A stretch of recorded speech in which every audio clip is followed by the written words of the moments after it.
هاعمل لِك النهارده أحلى ساندوتش سجق زي ما بتاكليه في عربيات الشارع أو في المطاعم اللي بتعمله على الصاج أو على الجريل قدامِك. يا جماعة ده سجق الشركات تمام، ده مش سجق بلدي، حطيته في الدسم اللي أنا عملته في الكبدة، شمّعته زي ما أنتم شايفين كده. تمام، بعد ما اتشمّع قُمت نازل عليه ببصلاية مقطّعها جوليان مع فلفل رومي متقطّع برضه جوليان.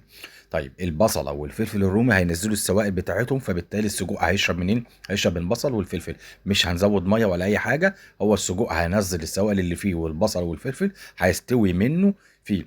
توابلنا فلفل أسود، سِنّة من الكزبرة الناشفة أو الكزبرة اليابسة، سِنّة من الكمون، وهنضبّط الملح مع اعتبار إن سجق الشركات يا جماعة بيبقى فيه التوابل بتاعته.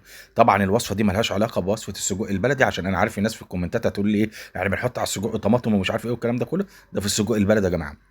تمام كده. انا بقى هطعم بنص فلفل اصفر على نص فلفل احمر، وادى شكل الطاسه في حته تانية خالص. بالظبط كده.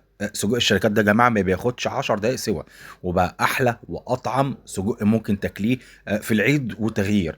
بصوا طعمه جميل جدا وشكله شهي جدا جدا جدا. طيب اللي عايز وصفه الكبده اللي انا سويت فيها الدسم بتاع السجق يكتب لي في الكومنتات، وانزل لكم الفيديو بتاع الكبده. وده كان الشكل النهائي للوصفات بتاعتنا.